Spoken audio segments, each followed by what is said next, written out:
aš nuo vaikystės kažką norėjau daryti. Aš prisimenu vaikystėje, mano toks buvo pirmas susidūrimas su menu, 3 klasėje. 3 klasėje mes gavom sąsiuvinius, kuri buvo ant viršelio Stalinas. Ir aš taip sėdėdamas mokykloje, kadangi ten neklausiau mokytojas, tai yra Plungėj Videikių pradinė mokykla. Ir aš nupaišiau Staliną. Prasinešiau namo, tėvas pamatė, pašiurpo ir momentaliai suplėšė, dar gavau diržų. Tai vienas dalykas. Vis tiek, aš jau paskui toj pačioj mokyklai nupaišiau per piešimų pamoką, reiškia, Videikių ežerą iš atminties. Tai mokytojai pakėlė, pagyrė, mane pamalonino, parodė klasiai. Aš labai gerai džiaugiausi, buvau laimingas. Taip, ir taip paskui dar, kaip sako, perėjau į Plungės vidurinę, 6, baigęs 7 klases, nutariau studijuoti dailę. Aš norėjau būti dailininku. Nežinau, kas tai vertė, ir išvykau į Kauną, į Stepo Žuko technikumą. Nuėjau į technikumą, laikėm egzaminus, ten viską parodė diplominius darbus, įsivaizduojat, išlaikęs 5 egzaminus, man nepatiko, kad diplominiai darbai. Ir aš išsėdau ir išvažiavau. Dar labai buvo įtikinėjimas, pasilikit, kaip jūs išvažiuojate, jūs toks taip gerai išlaikėte egzaminus, kodėl jūs važiuojate namo, sako, man nepatinka. Ir išvažiavau, baigiau vidurinę, tada jau į dailės institutą.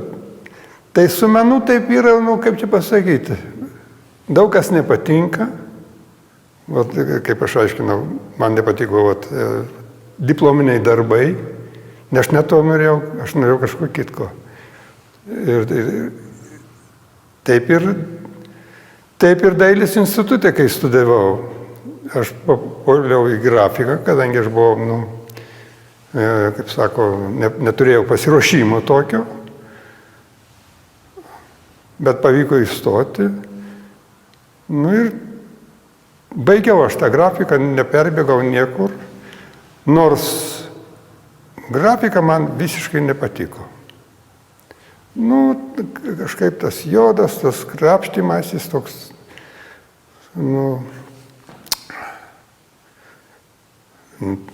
tai toks darbas, kuris ne man buvo prie širdies. Pagalvojau, reikia užbaigti, o kai pabaigsiu studijas, tai tada išeisiu į gyvenimą, ką norėsiu, tą darysiu. Bus absoliuti laisvė. Ir aš savo pasiėmiau tokią absoliučią laisvę. Niekas manęs nevaržo, niekas, kaip sako, neįtakoja, tai nepasakyčiau, kad man būtų tokia įtaka, kad reikia būtent sekti šitą ar ką nors, sakysim, man labai daug kas ir nepatinka. Sakysim, labai keistas dalykas, man teko lankytis visuose pagrindinėse, reiškia, daugumoje visus muziejus didžiausius. Maskvoje, Leningrade, Niujorke, Vašingtone,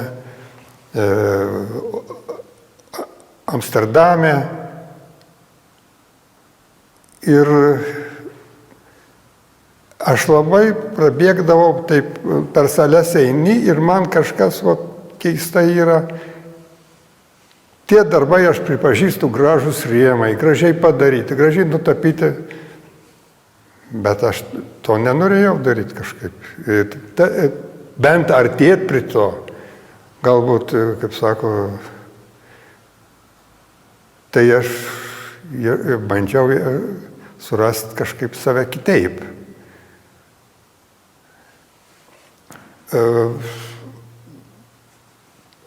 Po studijų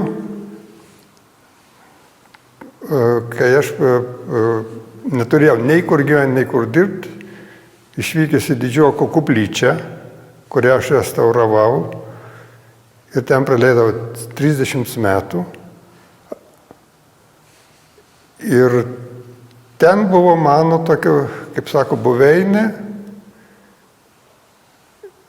Ir laisvalaikio klausydavau muziką, džiazą pagrindę. Ir darbai vyko tokie, kaip sako, granitas, labai daug darbų granite daryta. Paskui visokios technologijos mane domino, tai bronza, metalizacija, galvanika ir visa kita. Tų paragavęs, visą tokių dalykų. Bandžiau padaryti, reiškia, vieną kitą didesnį darbą. Bet labai yra, kaip sako, yra daug išeigos energijos ir finansinės, ir užsakymų tokių nėra. Tai aš, kaip sako, su skulptūra atsisveikinau labai greitai. Panašius darbus, kaip čia Kadyra, buvo Amsterdame, ne Amsterdame, o Anglijoje, būnant Kento universitete. Ten buvo sukviesti Europos dailininkai. Ir kino salėje vyko ta konferencija tokia. Ir ten visi parodydavo kažką per pertraukas. Aišku, aš turėjau skaidrių 12 skulptūros bronzinių savo tų mažesnių darbų. Ir kai aš juos parodžiau 4 metrų dydžio ekrane, didžiuliai salėje, ant tas bronzos, aš pats buvau pašiurpęs ir jau kaip peržiūrėjau pats tokį dydį. Labai keista buvo, kad ten, kurie visi rodė tą auditoriją, koks dailininkas parodydavo kažką, tai visi greitai plodavo, o čia aš parodžiau ir niekas neploja. Aš galvoju, kas čia atsitiko, visi tylų, šviesą uždegė, niekas neploja. Nepatiko ar ką. Ir paskui plojimai audringi. Bet įdomiausia vyko tada, kai aš pamatęs tą dydį, įvertinau viską ir pasakiau, reikia baigti su šito daiktu ir su ta skulptūra, nes tokio dydžio aš niekada negalėsiu padaryti nė vienos skulptūros. Ir tada aš pasinėriau į tapybą pagrindę. Tai šiuo metu aš dirbu tapyboje. Skulptūros visiškai ne.